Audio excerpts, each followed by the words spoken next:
আসসালামু আলাইকুম। আজকে আমরা চলে যাচ্ছি আমাদের দাদার বাড়িতে।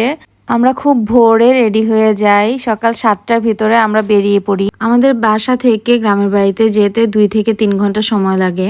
আজকে আমি প্রায় 3 বছর পরে দাদার বাড়িতে যাচ্ছি। ঢাকার যান্ত্রিক পরিবেশ রেখে গ্রামের বাড়িতে যাওয়ার মজাই আলাদা।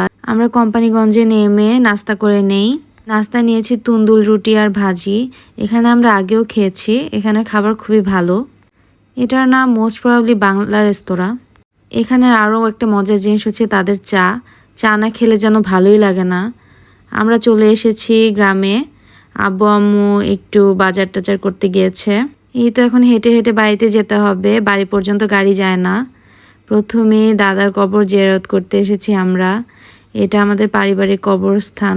এখানে আমার দাদা বড় বাবারা সবাই আছেন, হয়তো কিছুদিন পরে আমরাও থাকবো। জীবন তো আসলে খুব ছোট, চাইলেই আমরা কোনো কিছু ধরে রাখতে পারি না, কাছে রাখতে পারি না, সব কিছু ছেড়ে চলেই যেতে হয়। তো আমরা আজকে এসেছি মূলত আমাদের এখানে একটা প্রোগ্রাম ছিল। আমার বাবা এখানে বিশেষ অতিথি হিসেবে ছিল। এই প্রোগ্রামটা হচ্ছে আমাদের গ্রামের একমাত্র গার্লস হাই স্কুলের প্রোগ্রাম। আমরা এখন অটোতে করে সেই স্কুলে যাচ্ছি, সাথে যাচ্ছে আমার চাচাতো ভাইরাও। বাবা এখানে একটু সংক্ষিপ্ত বক্তব্য রাখে এবং আমাদের দাদার কথা স্মরণ করে। উনি মূলত নারী শিক্ষার অগ্রযাত্রায় অনেক ভূমিকা রেখেছে এই গ্রামের জন্য। তারপর এখানে খুব সুন্দর একটি ডিসপ্লে হয়। এখানে আমার দাদার লেখা লোকগান এবং লোকনৃত্য পরিবেশিত হয়েছে। তারপর আমরা সবাই মিলে খাওয়া দাওয়া করেছি।